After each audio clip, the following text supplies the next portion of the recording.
उत्तर प्रदेश के कई जिलों में बाढ़ का कहर है और इस बीच धौरहरा लोकसभा सीट से समाजवादी पार्टी के सांसद आनंद भदौरिया पहुंचे हैं अपने संसदीय क्षेत्र के हरगांव विधानसभा इलाके में। यहां पर शारदा नदी जो है अब आने को है। बाढ़ और कटान कि जो प्रभावित लोग हैं उनकी संख्या बढ़ने जा रही है, क्योंकि जिस तरीके से शारदा नदी का जल स्तर बढ़ता जा रहा है और वो कटान करती जा रही है, तो यहाँ पर राहत बचाव का जायजा लेने भी पहुंचे हैं और साथ ही यहाँ पर बाढ़ परियोजना का भी उन्होंने स्थलीय निरीक्षण किया है। शारदा नदी की जो धार है उसके बीच यानी उसके किनारे पहुंचकर धौरहरा से सांसद आनंद भदौरिया ने वहां पर स्थलीय निरीक्षण किया है। तो इस समय फोन लाइन पर मौजूद हैं धौरहरा से सांसद आनंद भदौरिया जी। तो आई इंडिया से जुड़ने के लिए सांसद जी आपका बहुत बहुत धन्यवाद। जी, बहुत बहुत धन्यवाद आपका पंकज जी। जानना चाह रहा हूं कि आप किस इलाके में पहुंचे हैं, जब आपने आंखों देखा वहां का जो हाल है, उसके बाद क्या कहना चाहेंगे? क्या पर्याप्त बंदोबस्त है? जिस तरीके से बाढ़ और कटान हो रही है उससे क्या लग रहा है आपको? क्या मौजूदा सरकार उसे रोक पाने में सफल है?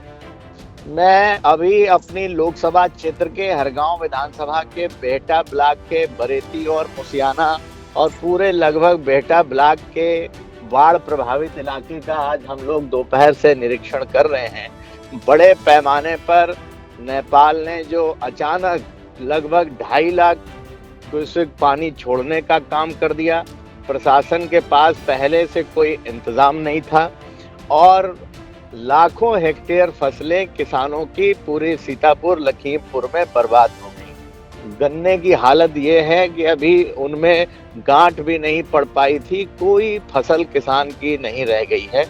मैं मौके पर पहुंच करके मैंने जो संबंधित अधिकारी थे उनसे भी बात की है कि तत्काल एक बड़ी टीम लगा करके किसानों की जो हानि हुई है फसल की उसकी जांच कराएं, एस्टीमेट बना करके शासन को प्रेषित करें और हम लोग भी शासन में बात करेंगे जिससे कि धन जल्दी से आवंटित हो जाए और किसानों को राहत मिलने का काम हो जाए। दूसरा, जो बाढ़ रोकने के लिए, कटान रोकने के लिए जो स्टड बनाए गए, जो बंधे बनाए गए हैं, उन पर भी जा करके हम लोगों ने स्थलीय निरीक्षण किया है, क्योंकि स्वाभाविक है अभी बांध बन रहे थे पहले तो ताजे बने हुए हैं, तो बाढ़ में उनमें कटान हुआ है, उनमें अधिकारीगण और ठेकेदारगण उनमें काम कर रहे हैं। हमारा उनसे इतना ही कहना है कि इसको और मजबूती के साथ बनाने का काम करें, जिससे कि अभी और अगर बाढ़ आ जाएगी तो कोई बड़ी दुर्घटना न घटे समय रहते। इसीलिए हमने जो बांध बन रहे थे उनके जो स्टड थे, हम अंदर घुस करके भी नदी के अंदर भी मैं गया और मैंने वहां पर ये देखा कि कितने मजबूत स्टड है। अच्छा काम किया है ठेकेदारों ने, लेकिन थोड़ा और अच्छे तरीके से कर लेंगे और कोई बड़ी दुर्घटना ना हो उसके लिए मजबूती के साथ जहां जहां अभी कटान हुआ है उस कटान को रोकने के लिए और क्या व्यवस्थाएं हो सकती हैं, कितना, अब मुझे नहीं पता कि कितना बजट आवंटित था, किस बजट में बना है, लेकिन बाढ़ की और कटान की समस्या जब होती है तो बड़ी भी चीजें वो बह जाती हैं। तो मेरा सिर्फ इतना कहना है, किसी के ऊपर आरोप नहीं लगाना है, लेकिन इतना कहना है कि व्यवस्थाएं चाक चौबंद रखी जाएं जिससे जनता को कोई दिक्कत ना होने पाए। आप भी देख रहे होंगे आनंद भदौरिया जी, बरसों बरस से ऐसा होता आया है कि जब भी बाढ़ आती है उस समय जो है जिम्मेदार जागते हैं। चूंकि साल भर उन्हें मौका मिलता है, एक निर्धारित इसका समय है कि ये इस समय बाढ़ आएगी और ये भी पता है कि ये नेपाल से भेजे जाने वाली तबाही है।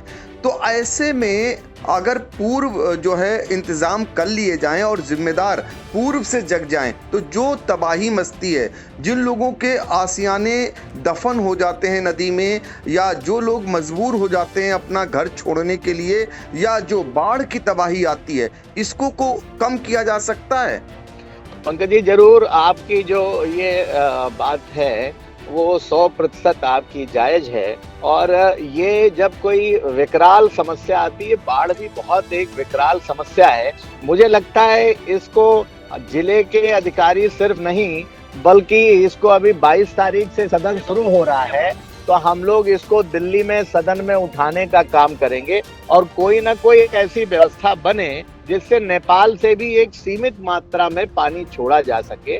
और हर साल यहाँ के लोगों की यही जिंदगी होती है, बाढ़ आती है, तबाही मचा करके चली जाती है, आसियाने उजड़ जाते हैं, गरीब परेशान रह रहा है, उसकी फसलें चौपट हो जाती हैं। इसीलिए आप देखते होंगे कि इसे गांजर का इलाका कहा जाता है और गांजर का इलाका एक तरीके से यहाँ की जनता के लिए अभिशाप है।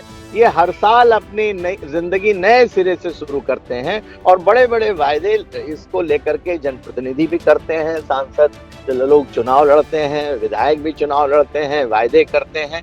लेकिन इस समस्या का समाधान तब होगा जब दिल्ली की सरकार को बड़ा हस्तक्षेप करना पड़ेगा, बड़े बंधे का निर्माण करना पड़ेगा, पानी का डाइवर्जन की व्यवस्था करनी पड़ेगी और नेपाल सरकार से भी बात करके कि थोड़ा थोड़ा पानी छोड़ा जाए, उसको अन्य कहाँ उस पानी का डिस्ट्रीब्यूशन हो सकता है। क्योंकि जब अचानक बड़े पैमाने पर, जब भयावह, इसको हम त्रासदी भी कह सकते हैं, अचानक से कोई जब पानी छोड़ा जाता है बड़े पैमाने पर, तो फिर उसमें कोई इंतजाम आपके काम नहीं आएंगे, चाहे जितने इंतजाम करें। हाँ, मैं इस मौके पर ये जरूर कहना चाहता हूँ कि जो प्रशासनिक अधिकारी हैं वो ऐसा ना करें कि राहत सामग्री बाढ़ के बहाने वो माला माल होने का काम करें। निश्चित रूप से जो सरकारें इंतजाम करती हैं उसको ईमानदारी से जनता तक पहुंचाने का काम कर देंगे तो निश्चित रूप से जनता का भी भला होगा और उन्हें भी दुआएं मिलने का काम होगा। सांसद जी, एक और जानकारी आपको दे दें कि सीतापुर की मिश्रिक लोकसभा सीट से 4 बार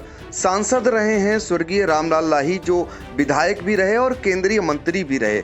उन्होंने एक पत्र भारत सरकार को पूर्व में लिखा था और ये मांग की थी कि नेपाल से जो तबाही आती है, हर साल लाखों लाख क्यूसेक पानी छोड़ा जाता है और सीतापुर ही नहीं, पीलीभीत, लखीमपुर, सीतापुर और आगे चलकर ये जो नदी जाती है घाघरा और जो अब सरयू नदी के रूप में जानी जाती है, उनका ये सुझाव था पत्र के माध्यम से कि यदि नेपाल सरकार और भारत सरकार मिलकर एक डैम बनाए ताकि जो नेपाल में बिजली की किल्लत है वो भी दूर हो जाएगी और पानी जो ये आता है, जो तबाही मचाता है, इसको रोका जा सकता है। और जैसा कि आपने पूर्व में कहा कि थोड़ा थोड़ा पानी छोड़ा जाए, पानी की भी आवश्यकता है, क्योंकि अगर जल स्तर नहीं मेंटेन रहेगा तो वो भी दिक्कत है। लेकिन थोड़ा थोड़ा अगर छोड़ा जाएगा और नदी की पेट में ही पानी रहेगा, बाहर नहीं जाएगा, तो ये तबाही नहीं मचेगी। तो इसको लेकर चूंकि आप लोकसभा के सदस्य हैं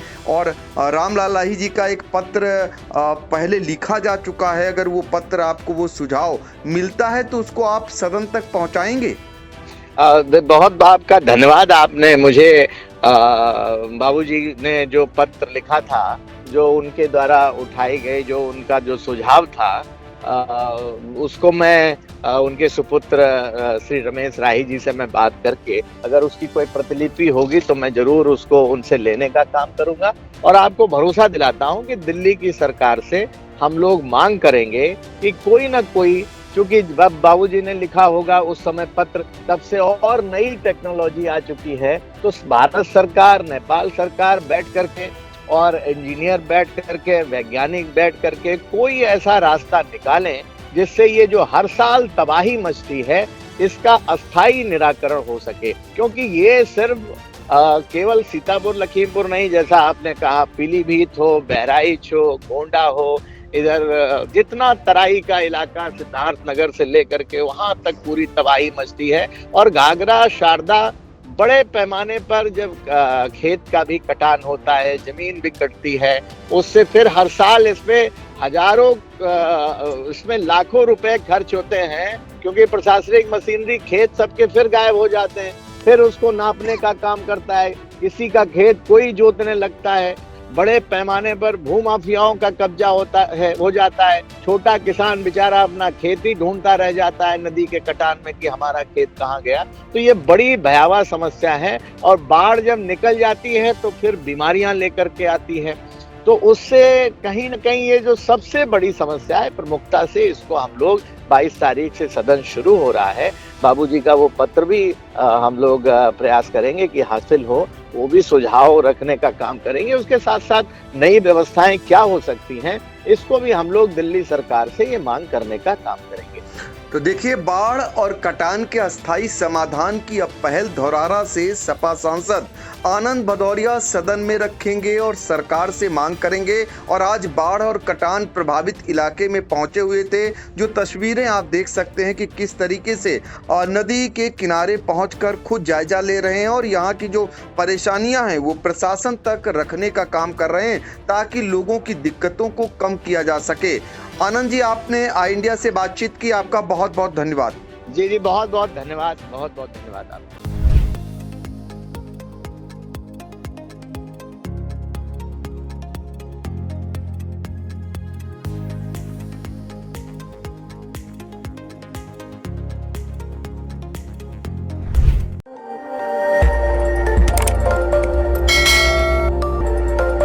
खबर आपकी, नजर हमारी।